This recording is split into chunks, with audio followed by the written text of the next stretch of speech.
Welcome. This is Wacky Wednesday on the Arrowhead Addict channel. I'm the blog father, Adam Best. And as always, I'm joined by the golden voice of Sterling Holmes. Sterling, we've been doing this together for 4 years now. It's been an amazing time. And I'm happy about this, but I'm also sad. This is the last ever edition of Wacky Wednesday. We're making some changes. We're making some big changes. And I'm Uh, finding out right now. Are you serious?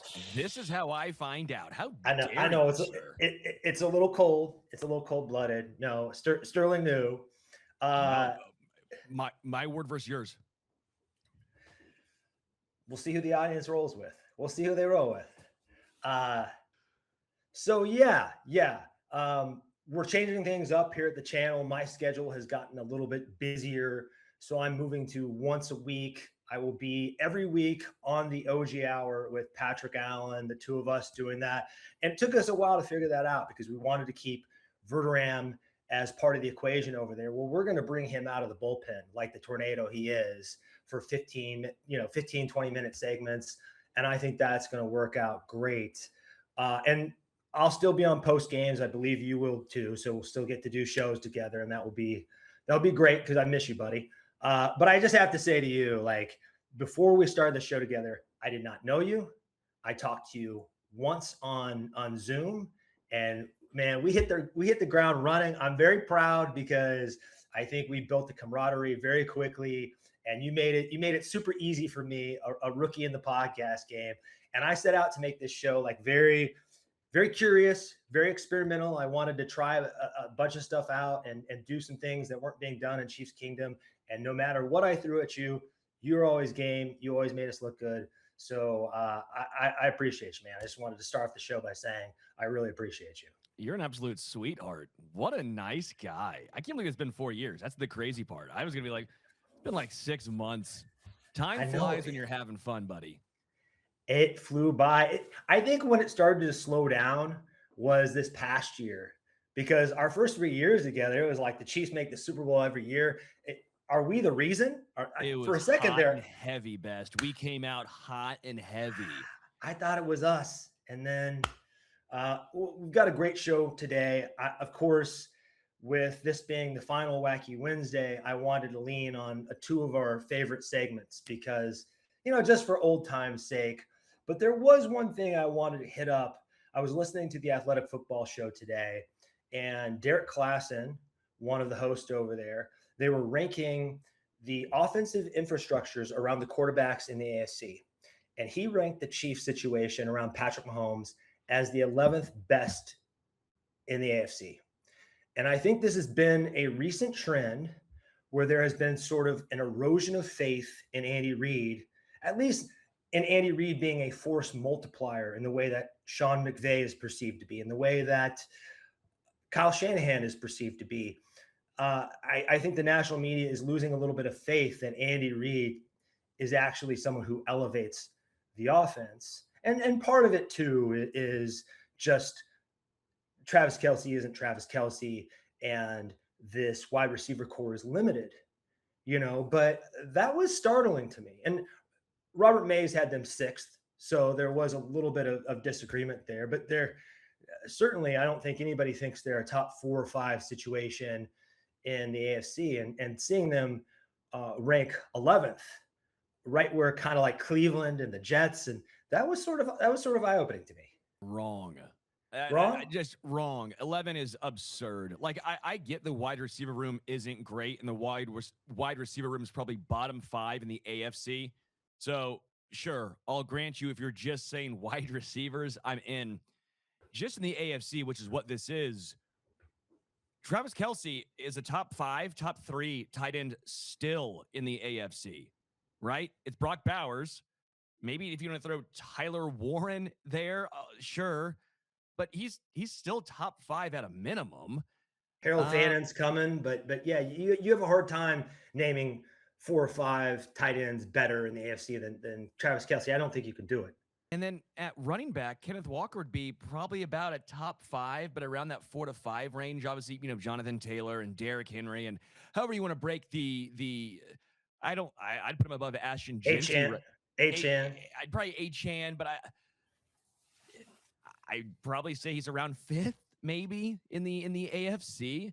Offensive line, if that's into the equation, I think the Chiefs probably have a top five-ish. When I say top five, that means I'm probably putting them around five-ish in the offensive line in the AFC. I think easy you'd say top five offensive line in the AFC.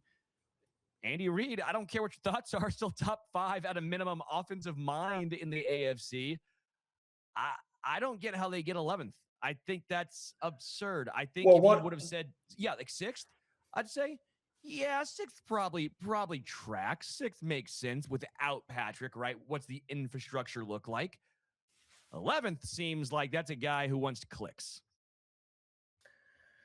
Yeah, I think at 6, still giving Andy Reid the benefit of the doubt, and I think he deserves a mulligan, basically for how he reinvented himself, going from Philadelphia to Kansas City. People wondered if he was done, and then really the post Tyreek Hill era, how they recalibrated after losing, I think, one of the two greatest deep threats in NFL history, along with Randy Moss. He's certainly in that conversation. And then they went to 3 consecutive Super Bowls, winning 2 of them. Now, a lot of that is you have the most talented quarterback to ever walk the face of the earth. We're seeing right now with Wemby in the NBA, when you have the most talented guy in the league, sometimes you're hard to stop, you know. But I think that Andy Reid deserves probably more benefit of the doubt than 11th. But he did make some interesting points, like they should be worried about right tackle. Why did they not draft it? Why did they not draft the tight end? Why did they not draft the tight end makes a lot of sense to me Well, in this sure, stat but is this class. for the year 27 or is this for 2029? Yeah, right tackle. Sure. You know how many teams have more than one issue on the offensive line? Like, it's not like every team's like, okay, yeah, right tackle is maybe average, but the other 4 spots are solidified and quite frankly good. Like, they didn't draft a tight end. Okay, sure. But Travis Kelce is still a top 5 tight end, even at a minimum in the AFC. Like, okay, that to me is a guy who wants to put a hot take out and will try and find any way to make that take work by saying, well, there's some concerns at right tackle. There's concerns on almost every single offensive line in the NFL. It's hard to get 5 dudes who are all phenomenal. Like even the Chargers, they might have the best tackles in the NFL. There's still going to be a little concern on the inside. Like, Right. what are we doing here? And I would say if your most worrisome spot on the offensive line is Esapole and Jalen Moore, that's a weak spot a lot of teams would trade positions with, right? And also the Eric Bieniemy part of the equation. I think you have to give him the benefit of the doubt because the Chiefs' offense looked a whole lot better the last time he was in Kansas City, and things kind of went downhill efficiency wise, especially in the running game when Matt Nagy took over.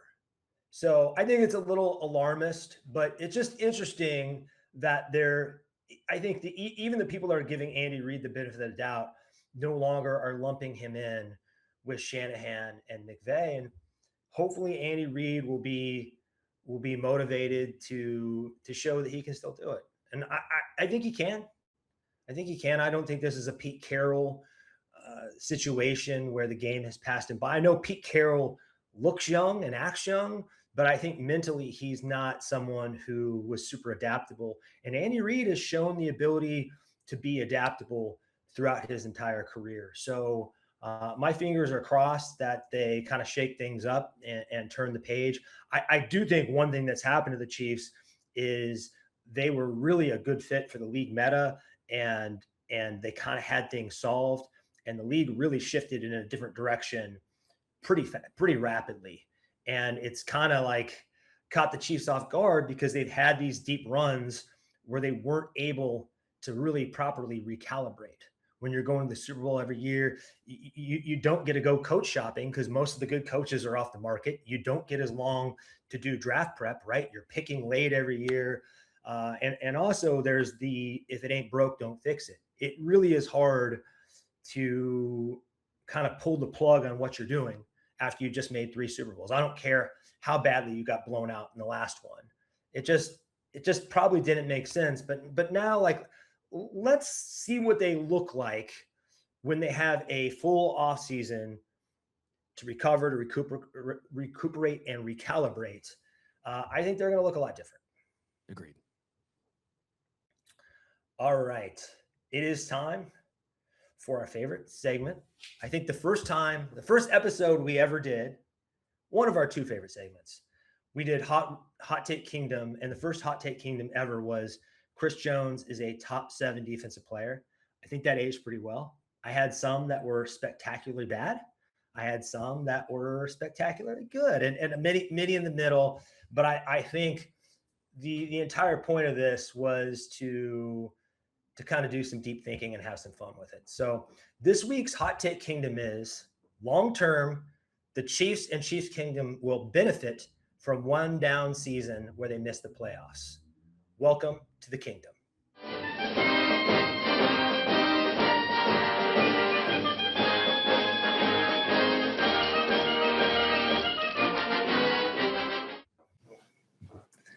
Gonna miss that little dance, man. Gonna miss that little dance.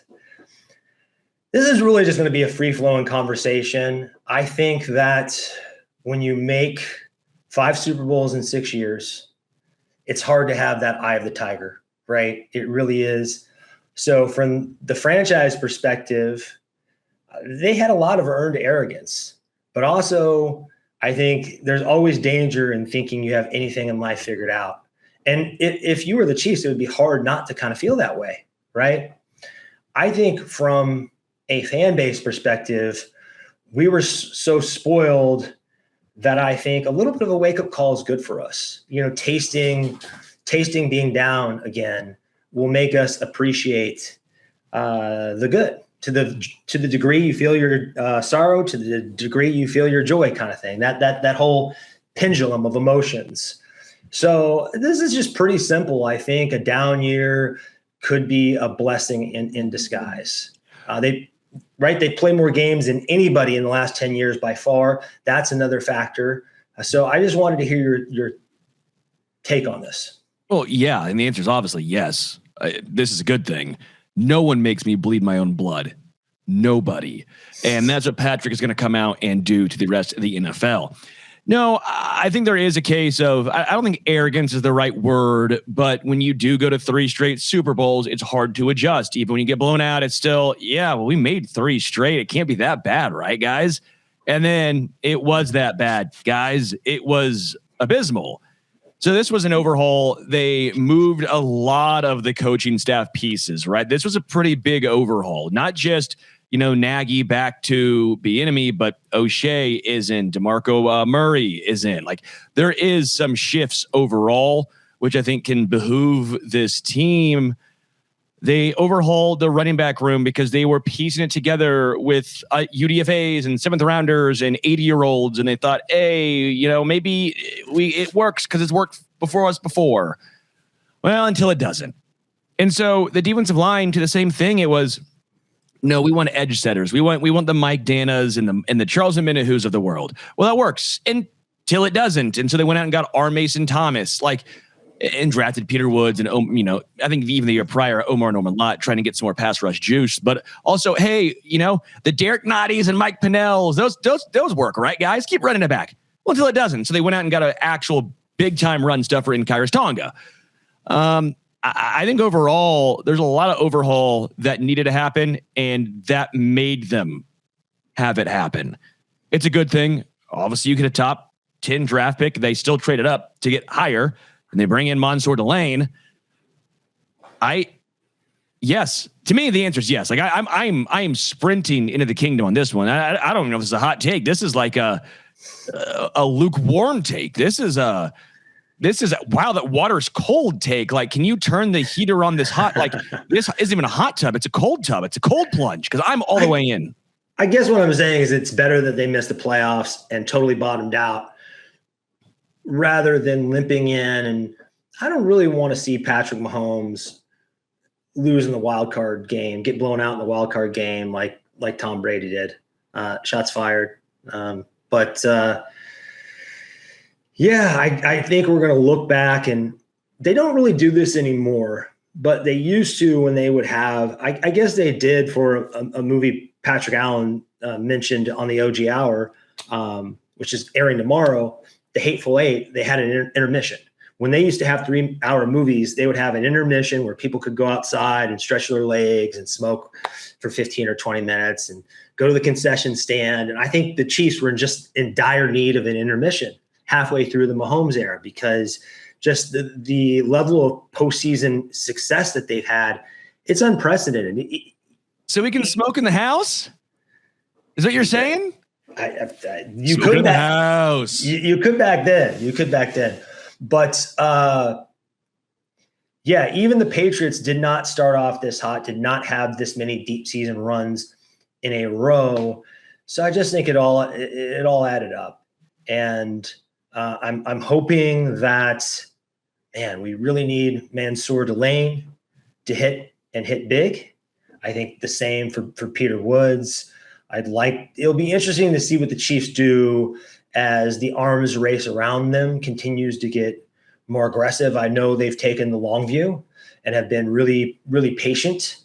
And that has paid off for them. I don't know if it paid off for them last year, but it's paid off for them more often than not. But this is kind of for the fan base too. I know it hurt a lot to see the Chiefs kind of get their comeuppance and not make the playoffs, and see the rest of the league kind of like dance on our graves a little bit. But I think long term, it's going to allow us to appreciate the highs more. And in terms of the roster, I think they're going to get hungry again. I think it's hard to make yourself artificially hungry. I actually think the Chicago Bulls during the Jordan era, they really benefited from Jordan going away for a couple of years. I don't think they would have won 8 titles straight. Like, you cannot convince me that they would have won 8 titles straight and that Hakeem wouldn't have gotten one in there. Well, and because, for some reason, Jordan fans forget that apparently the only that matters is your finals record. Whether you make the finals or not doesn't matter, apparently. Like, I that always blows my mind. I know, sorry, I'm not on a tangent. I'm still team Jordan, but like, how can we not have the conversation of like, somehow if he would have gone like 7-2, that somehow would have been worse than going 6-0. Like, what are we doing here? No, making it still better. You still had one more ring. This is asinine. Losing in the first round is now better than losing in the finals. Dumbassery. It's the same thing with Brady and Mahomes. It's better for Brady to get blown out by Joe Flacco in the divisional round or lose to Jake Plummer before the Super Bowl than it is for Patrick Mahomes to get blown out by the Philadelphia Eagles and kind of a super team in the Super Bowl. It doesn't make sense. Correct. It's erroneous. Like, you want to go deeper. The goal is losing in the Super Bowl is better than getting blown out in the Super Bowl is better than losing a close game in the wild card round. I don't know how that is even up for debate. Same thing in the NBA. It's the exact same argument. You're welcome. Yes. Okay. Well, it sounds like you're coming into the kingdom. You're eating all the barbecue. Maybe you're even permanently moving into the castle. You're inheriting. We're going to have a new Wednesday show. You're inheriting the castle, I think. Am I the castle? Am I the king? You're the king I'm sitting in a chair. I'll bore at this. I'm king of the castle. King of the castle. King of the castle. Sitting in a chair. You do this. You do that. Do. Yeah, I'd be a good Borat. Man, have we thought you'd be a good Borat? Let's be real. Yeah. Have we thought about this? I'm not putting on a green Speedo. Whatever that thing was, that was crazy. Grow up. I'm not doing naked wrestling in a hotel. Okay. Well, not with that attitude. Not with that attitude. All right, guys. Before we get to our next segment, we have our friends at Underdog. There's a thief in these finals, somebody who's been quietly locking up all series long. You've got a hunch on who it is. Underdog's got $1 million for whoever calls it right. Pick your player every game, include their steal stat. Series ends. Steals leader crowned, pot gets split among everyone who called it. Simple as that. This week on Underdog, I'm looking at, of course, we've got the finals, great finals series. Spurs, Knicks at Spurs tonight. And I'm selecting Victor Wembanyama, can't go away from Wemby, over on 42.5 points, rebounds, and assists. And I'm also going over for Dylan Harper. I think the rookie, the 20-year-old, is going to continue to stay hot in a big moment. Over 10.5 points. Feeling good about the Spurs tonight. Download the app and use promo code Arrowhead Addict to score $50 in bonus entries when you play your first $5. That's promo code Arrowhead Addict. Underdog, make picks, win money. Must be 18 plus, 19 plus in Alabama, Nebraska, 19 plus in Colorado for some games, 21 plus in Arizona, Massachusetts, and Virginia. Present in a state where Underdog Fantasy operates. Terms apply. Concern with your play, call 1-800-MY-RESET or 1-800-GAMBLER or visit www.ncpgambling.org. AZ 1-800-NEXT-STEP, 1-800-639-8783, or text NEXT STEP to 53342. New York, call the 24/7 Hope line at 1-877-8-HOPE-NY, or text HOPE-NY 467-369. Let's hit the trading floor for the last ever game of the Kansas City stock market. Greed, for lack of a better word, is good. Fugazi, fugazi, it's a wazi, it's a woozy, it's a fairy dust. Tell me the difference between stupid and illegal, and I'll have my wife's brother arrested. Okay, for those of you not familiar, I think most of you are by now, but I throw out a situation and I ask pump or dump. Pump, you're buying. Dump, you're selling. The first statement is Andy Reid will be the Chiefs head coach in 2028.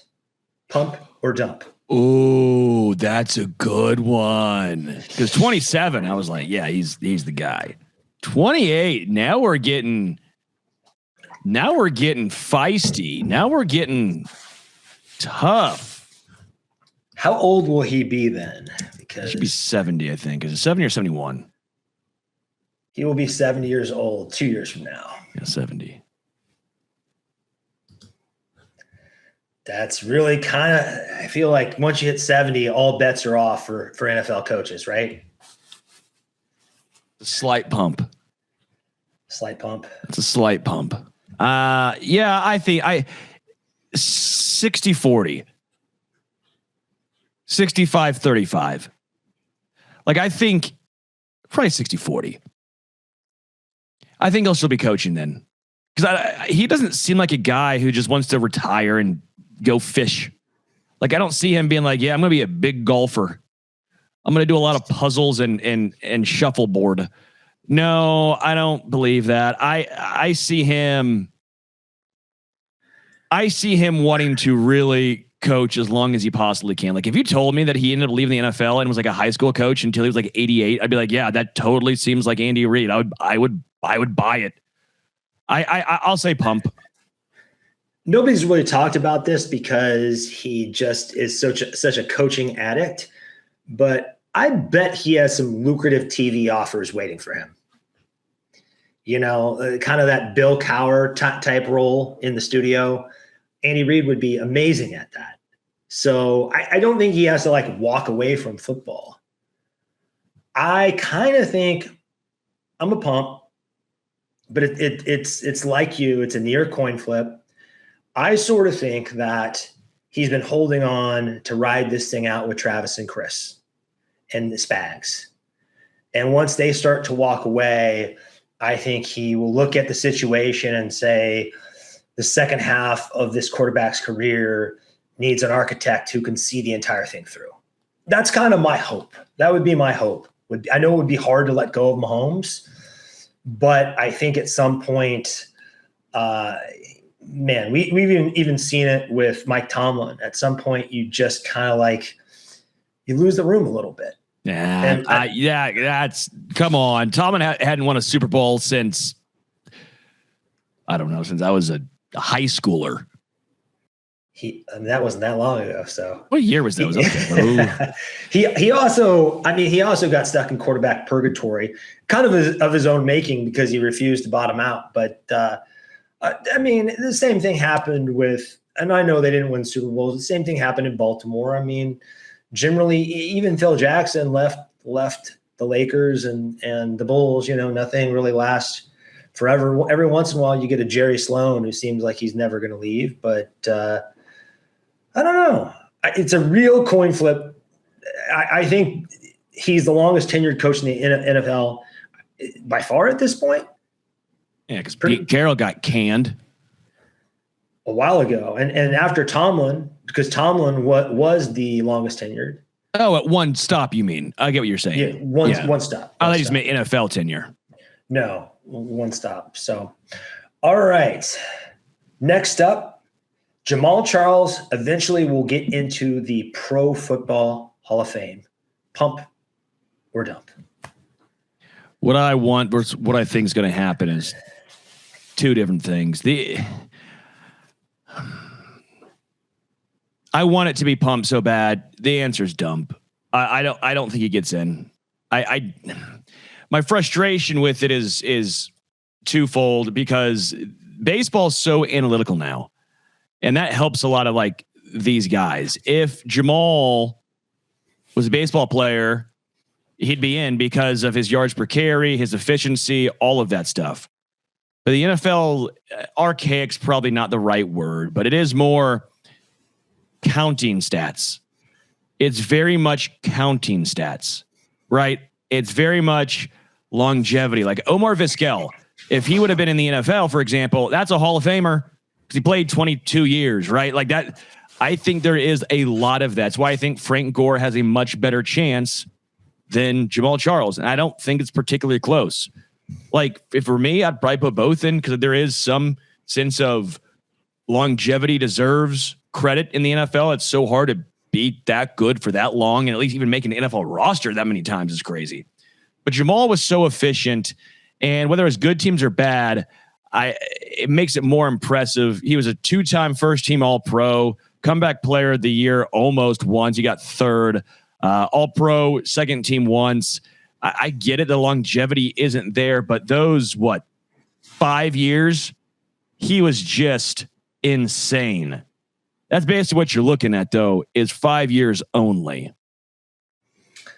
I'm a dump, and I'm probably always going to be furious about this because it's not the Hall of Longevity. I mean, maybe fame, they interpret differently than I do, but I don't see it as being about longevity. I don't see it as being about team success. Maybe if you're a quarterback, but if you're a running back, you are a prisoner of your situation.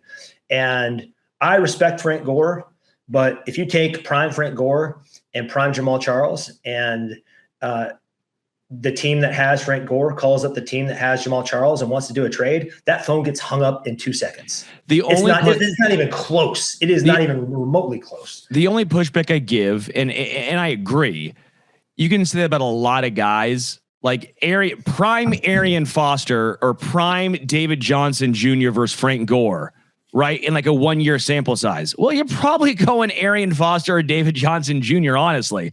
But no one's saying those guys are Hall of Famers. I do think there needs to be some longevity, and maybe 5 years is the minimum. But like those 5 years were insane. Like, it's not like we're talking about 5 years where he's just like, okay, but one was great. No, 5 years, Jamaal Charles was a top 3 back in the NFL. I understand why he wouldn't get in. Like, don't get me wrong. It was not like, I don't think Chiefs fans are like, oh, we can't understand. No, we understand why. We just think that the 5-year minimum. Well, how many did Gale Sayers play? Now, Gale, obviously different era, different time frame, all that stuff. It was like 7.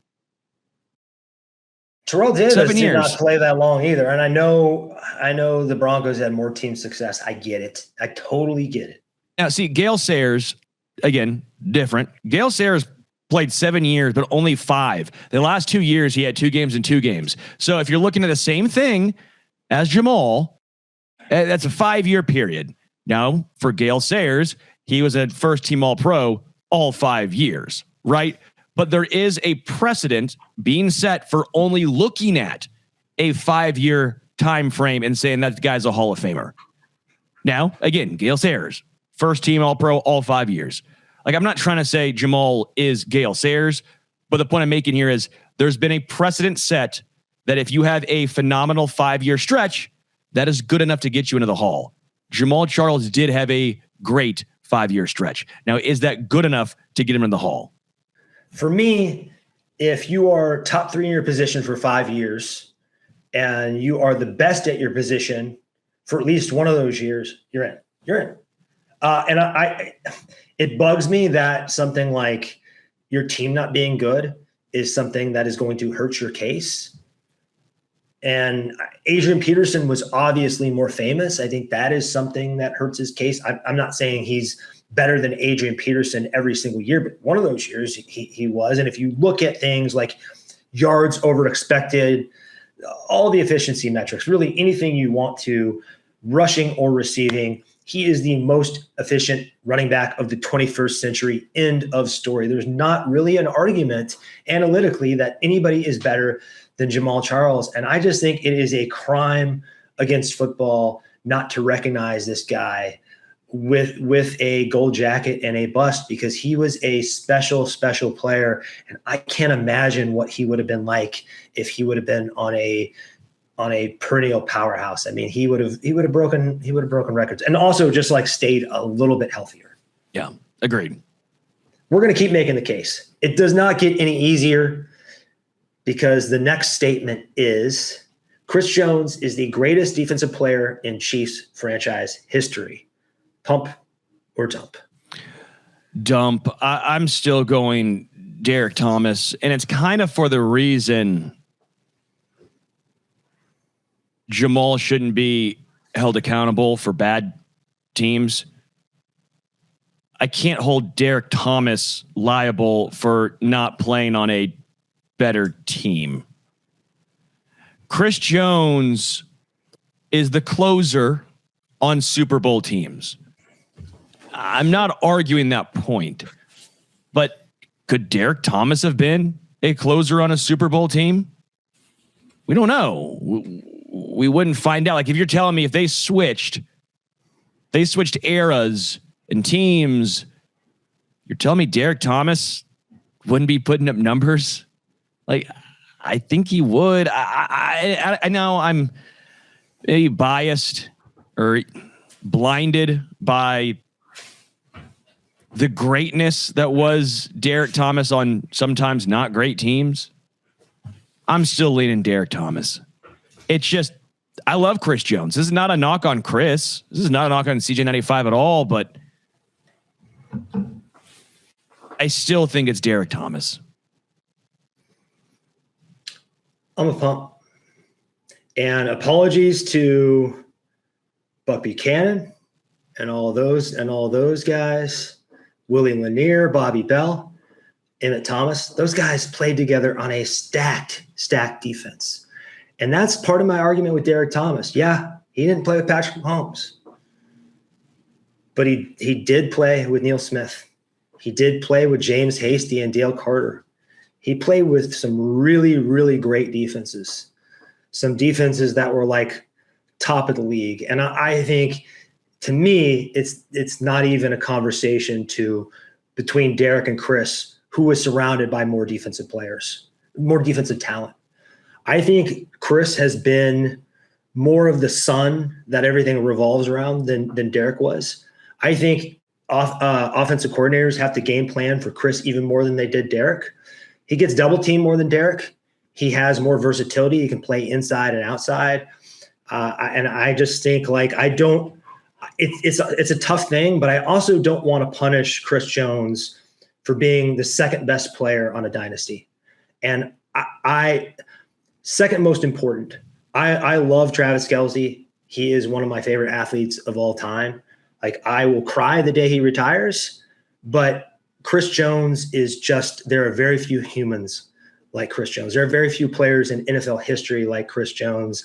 And there were some of the things, I mean, they do not beat the San Francisco 49ers in that first Super Bowl without him. They do not get to the Super Bowl, I think, 2023, particularly without Chris Jones. I mean, he was closing out several of those games on that run.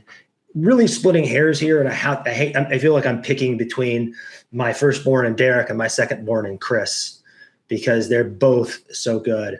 I just think the same thing with the Jordan argument. Sometimes my dog obviously disagrees with me.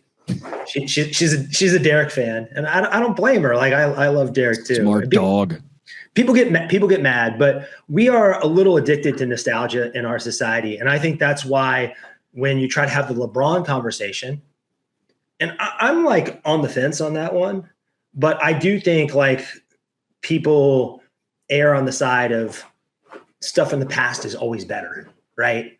And I don't think that's always the case. So I love having this conversation. I think it is very close, and I think those old guys from 1970. Buck Buchanan and Bobby Bell and Willie Lanier should be considered in this conversation too. Agreed. Between now and the trade deadline, the Chiefs will respond to the arms race by making a substantial deal. Pump or dump?